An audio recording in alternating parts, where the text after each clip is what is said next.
Последние несколько обновлений Курпанка были весомыми. Если пробежаться по самым интересным, важным, то сразу можно затронуть новую локацию — степи. С нее и начнем. Я сразу буду говорить и о следующих обновлениях, которые касались степей. Итоговый результат на сегодняшний день. Хотя изначально степи изменялись постепенно. В степях теперь много новых мобов. И, как говорилось ранее, это в основном элитные мобы и мини-боссы. Гиены, маленькие драконы, големы, лизард Драко, скалопендра, прям увеличенная версия с Даркера, армированная альфа-гиена и самый крупный архозавр, Биг Дэдди с 1 миллионом хп.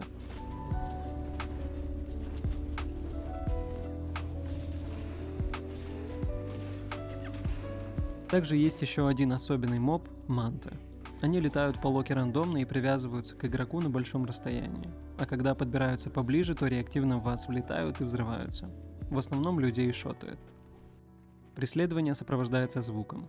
А где-то рядом чепуха какая-то летает. Что интересного по дропу в степях? С маленьких драконов и гиен ничего особенного не падает. Реролы и каталисты небольшие, добываются профой бучеринга. Все элитные мини-боссы дропают с каким-то шансом: Грандмастер Каталист, рандомный D2 имплант теперь, айтем и скин апгрейд киты, реролы и ключи. С архозавра дропается 100% эпический Т3 имплант и все вышеперечисленное.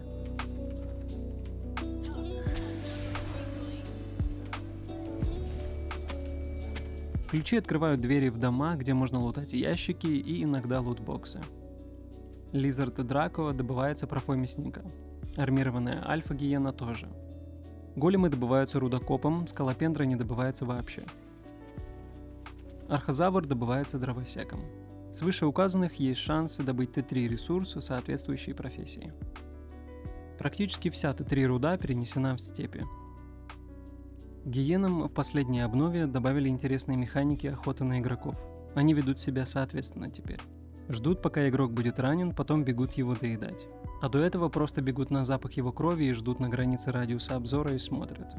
Также усложнили механики Лизарда. Раньше его было фармить довольно просто, мы вдвоем с маленьким хилом его ковыряли минут 15, наверное. Теперь его хвост бьет хаотично, прочесть механики стало просто сложнее, а урон от хвоста очень высокий. Также были переделаны многие квесты первого эпизода. Не нужно больше собирать тонну ресурсов, чтобы их отдать NPC. Теперь они дают более разнообразные квесты на убийство и добычу. Но при этом, добывая ресурс, вы получаете отдельно квестовый предмет, который и будете отдавать. Не нужно больше отдавать по квесту Т2, Т3 ресурсы. В общем, значительно уменьшили время фарма ресов. Было душно. Был также добавлен второй эпизод квестов, он тоже изменен, но многие квесты остались прежними. Но никакой больше экстра добычи. Теперь больше исследования и погружения. Новые квесты появились и в Риверайсе. Был добавлен новый маунт — Дракстер. Этот мотоцикл выглядит уже куда лучше, чем предыдущий. Хотя о предыдущем я не могу сказать, что он не вписывался в общий артстайл. А как раз наоборот. Но этот уже современная технология как будто. Роскошно выглядит, красивые эффекты от огней, искажение воздуха от двигателей. Цвета просто приятно выглядят, и использование такого маунта приносит банальное эстетическое удовольствие. Это очень важно. Хотя пока что анимации сломаны на этом маунте, но это временно. Что дальше? Продажи снова открыты. Цены вроде те же, но добавился четвертый. Новый ультимат пак почти за $100 для Америки и 63 евро для Европы. На полном релизе игры цена увеличится. Насчет подарков тестерам. Те, кто участвовал во второй альфе, получат ультимат пак с полным доступом к игре. Все участники Альфы 4, отыгравшие ее до конца, получат скин лошади на маунте. Те, кто играл после определенных вайпов на Альфе 4, получат скин на персонажа. Эти два скина — эксклюзив. Больше их нигде получить нельзя будет. Из небольших обновлений, но интересных. Теперь в лаунчере есть патчноут. У нас в Дисе есть переведенный для удобства. Было много изменений баланса классов, легионер теперь не бессмертен. В депо теперь каталисты практически не падают с ящиков. Добавлена новая мини-карта, нажимая на которую можно перемещаться по зоне на автопилоте. Очень удобно. То, что она снизу, часто мешает управлению при движении вниз и бывают мисклики. Добавлены были варды, один просто дает вижен, другой дает вижен и раскрывает невидимые цели. Помимо прочего, пока что они якобы отменили партнерскую программу, поэтому не знаю, сработает ли сейчас реферал, но вроде при переходе по ней ссылка реферальна. В любом случае, ссылка позже будет доступна, так что всегда буду признателен за саппорт. Если подытожить, то степи выглядят интересной обновой. Там будет борьба за ресурс между игроками, борьба за боссов и борьба с боссами. Единственное только что непонятно, зачем это. С них падают Т2 импланты, но нужны ли они тебе, если ты приходишь туда уже частично в Т3?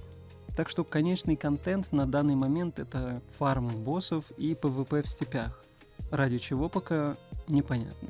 Чтобы доодеться в Т3, возможно, кормят этими имплантами, которые будет не жалко потерять на острове в режиме экстракшн. Пока сомнительно немного, но мы уже куда-то движемся. По сути, этого эндгейма даже еще и не существует пока что. На официальном канале Корпанка также появился новый трейлер проекта. Выглядит он насыщенно и динамично, красочнее, нежели их первый, хотя он тоже был ничего. Ранний доступ совсем скоро, так что подтягивайтесь в Корпанк, на стримы, в Дискорд, там везде много полезной информации. По билдам, обновлениям, имплантам и прочее. Вчера был опубликован разработчиками пост о новом вайпе, который произойдет сегодня. Они внесут некоторые поправки, связанные с клиентом, и добавят некоторые функции, о которых говорили. Общий банк между персонажами. Магазин скинов, которые можно будет купить за реальные деньги, но и не только. Они упомянули о новом механизме фарма, который будет доступен через неделю после старта раннего доступа. Чтобы у игроков был какой-то прогресс после 20-го левела, они будут получать опыт за активности. Индикатор опыта будет расти, но вместо левелапа игрок будет получать сундук с разным лутом, но всегда будет включать в себя валюту, которую можно потратить в игровом магазине со скинами. То есть не обязательно тратить рил деньги на кастомизацию персонажа, вы сможете его приодеть, проводя время в игре. Сервер будет включен поздно вечером в день вайпа и, как я понял, на пару дней. Перед ранним доступом снова будет вайп, и там уже запуск РД, соответственно. Обновлена была и карта. Добавили много новых рек и интересных мест. Корпанк, который и так выделялся своей красочностью и приятной графикой, стал еще насыщенней.